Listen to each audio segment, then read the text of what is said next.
Our next speaker is Shailesh Attali, Senior Vice President of Product Management. Shailesh will share how the Qualys Enterprise TruRisk platform can help organizations de-risk the business. Please welcome Shailesh Attali. Our next speaker is CISO with Vertiv. Let's welcome Mike Orosz, who will lead the session on risk and the changing role of the CISO, KRIs versus KPIs.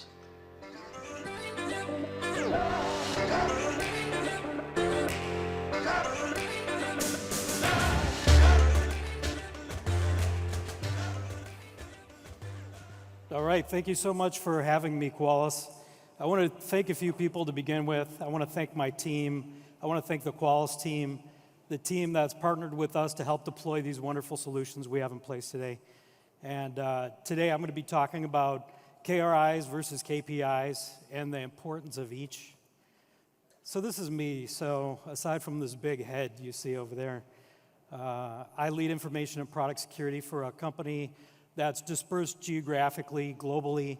We supply critical infrastructure to many of the hyperscalers.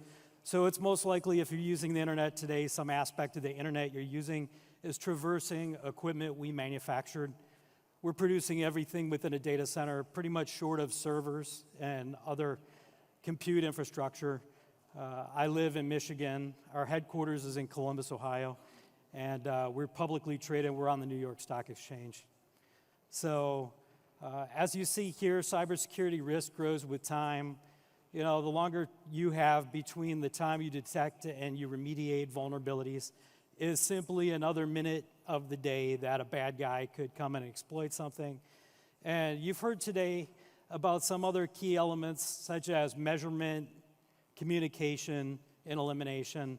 I'm going to talk about that. So, I mean, the time it takes to discover is critical in your ability to communicate and get the message out. So measurement on its own, you can quantify like the quantity of vulnerabilities you have by criticality, but really what does it mean? It's hard to go about it alone. You have to use industry accepted methods. You have to use things like CVSS scores, and those quantify and give you a sense of exploitability, how hard it is for the bad guy to take advantage of what exactly you have yet to patch.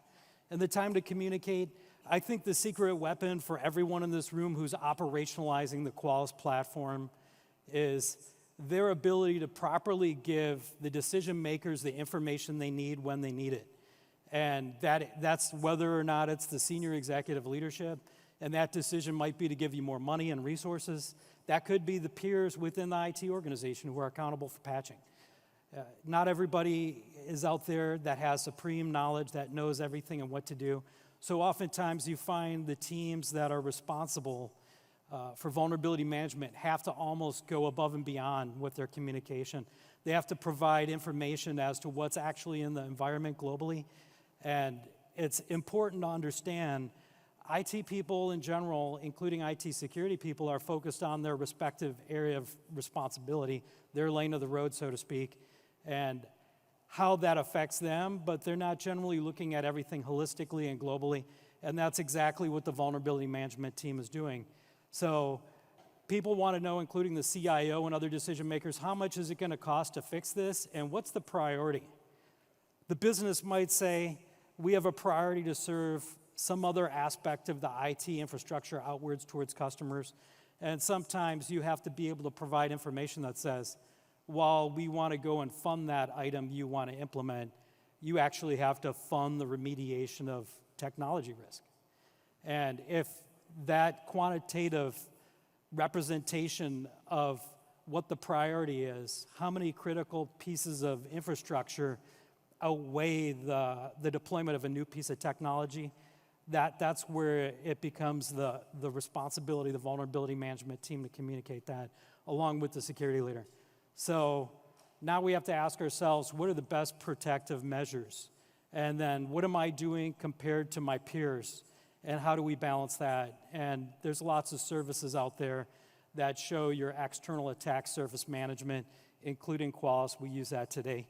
But above and beyond that, there's other applications that score you, and they sell that as a service to your customers, and your customers also want to know what you're doing and how you're doing it. And if you are in an outward-facing situation like your web servers, and they're showing a lot of vulnerabilities, they're going to begin to question what's the reliability of your services. And your customers want to know what you're doing. So when you use the Qualys platform, first and foremost, you have to get out there and you have to deploy these tools as close to 100% as possible. That's the first thing you need to do, because if you don't have the tool deployed and it's not doing the job for you, how are you going to be able to really take advantage of the benefits that help you tag assets from a criticality standpoint? You can integrate with your CMDB. You can have a reverse integration, so when something new is deployed, it can feed Qualys. Then you can begin to tag and prioritize assets based on other processes within your organization, like the business impact analysis. It's a common business continuity disaster recovery practice. And with that, you gain insights from a business perspective into asset criticality. And it's done by business function, so you can then prioritize your most critical assets based on the needs of the organization, which is generally revenue recognition, manufacturing, if you're a manufacturing company, you're delivering services to your own customers. And with that, you should have them deployed to externally scan and scan internally. And then you can naturally see what's what, and you can determine what the risk is externally, where the attacker is most likely to take advantage, and what it looks like internally, because ultimately you have to clean up the inside of your network environment as well, because you don't want to turn into an M&M, which has a hard candy-coated shell, but it's nice soft chocolate inside, which is never good. You want to have an internally hard attack surface as well. So from a threat intelligence perspective, you have to be aware and you have to be able to prioritize, again, what's going on externally when it comes to like the natural environment, threat environment externally. What are your peers saying? And how do you then use that information to enrich your vulnerabilities and then develop a concept of what is the parent and child risks, because there are aggregate risks associated with infrastructure. It isn't just like, oh no, this one application has vulnerabilities. It also has underlying hardware and infrastructure. Therefore, you have to be able to complete a holistic, set of metrics which enable you to properly and effectively communicate, because again, communication has those two components. Like I said, you're using it to talk to the board at the senior executive level, and I do that several times a year. And there's two things you want out of them. You want to ask them to make decisions because their time is valuable, and you want to gain resources if you don't have effective resources, or you need more people to do what you need to do in order to mitigate the risk. So you're going to communicate that to the board. Some people say you use KRIs to communicate to the board, but let's face it, I talk to a lot of finance people on boards. They're all quantitative all day long. They want to know down in detail, specifically, what are these aggregate vulnerabilities doing, and how are we prioritizing that against other business requirements that are all vying for the same funding you're using. So general, broad KRIs, they're great. They're great for very mature, heavily regulated organizations, but for most of us, we're simply trying to get more money to implement solutions if we don't have them, and to get more people on task, whether that's fixing problems or doing the job of vulnerability management. So again, I present on a quarterly basis to the CEO and the executive leadership team. We also have a steering committee. So you hear communicate, communicate, communicate, measure, measure, measure. And they want to know, how are we balancing, again, business requests from a financial perspective in IT against fixing security risk. The business, I'm going to change this a little bit, and I'm going to say your customer. So your customer could either be the business or it could be an external customer. We have obligations to our customers that we sign to in writing. We've promised them we're going to maintain our infrastructure, and we're going to do everything possible to have the best possible environment for the development and the manufacturing of the equipment they purchase from us and use. And we have to be able to quantify everything we're doing to accomplish those obligations. And that's something that everyone needs to be aware of. You have an internal group of stakeholders, you got external stakeholders. And last but not least, we have auditors. That's something we have to do, whether it's compliance with a framework you've selected like ISO 27001. You've also probably promised that you're going to uphold that certification. We uphold ISO 22301 from a business continuity and disaster recovery perspective. All those auditors want to know what we're doing for cybersecurity and how we're mitigating these risks. So again, you have to be able to quantify it, measure, communicate, and then you have to validate that you're able to remediate or eliminate the risks as they arise. So from a perspective of continuous risk management, it's a cycle. It's like, wash, rinse, repeat, over and over.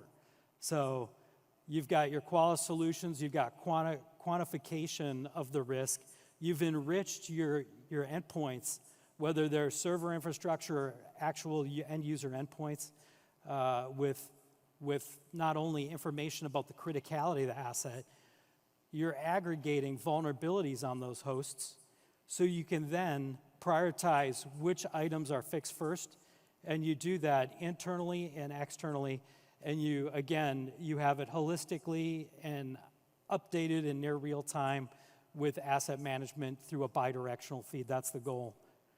So when it comes to risk elimination, that's something we're headed for. We purchased the CAR module. We're really excited to get that implemented. And we want to start seeing automation. We want to start eliminating the grunt work, the work that is simply best left to a machine. We're now in a position where we're implementing security orchestration. And that's extremely exciting because now we can take people who are doing mundane, repetitive tasks, and we can now prioritize them on the more important things, which is maturing our overall environment, maturing our ability to detect, our ability to respond, and the ability to remediate. And when and where at all possible, we want the ability to automatically remediate. We want to step away from that, whether it's something like middleware or, like was mentioned earlier, so specifically talking about like a Chrome vulnerability, on my home PC, I just get an automatic update. Why should I even bother with that? Something like Chrome is pretty straightforward. Now, if it boils down to something in more of a manufacturing environment, we probably want to think twice, but you can build those workflows within the Qualys platform, and you can ensure that when you do deploy a patch, you follow standard ITIL and IT accepted procedures, such as testing prior to deployment and validating that it's not going to break anything. So those are the critical aspects of what it is with regard to risk versus KPI versus KRI. And like I said earlier, I present to multiple stakeholder groups at multiple different times of the year, and having the power of metrics and the ability to quantify what are the critical assets versus the most vulnerable assets, and based on the location of those assets, it makes the conversation a whole lot easier. And then simply going back and then prioritizing that against other IT projects, it makes our effort a little more easy to execute upon, and we've been very successful. So that's where I'm at. So aligning risk and moving through the process is the objective of everyone in this field, and doing it in such a way where you can make people understand why what you're asking them to do as a higher priority is what everyone needs to strive for. All right, thank you very much.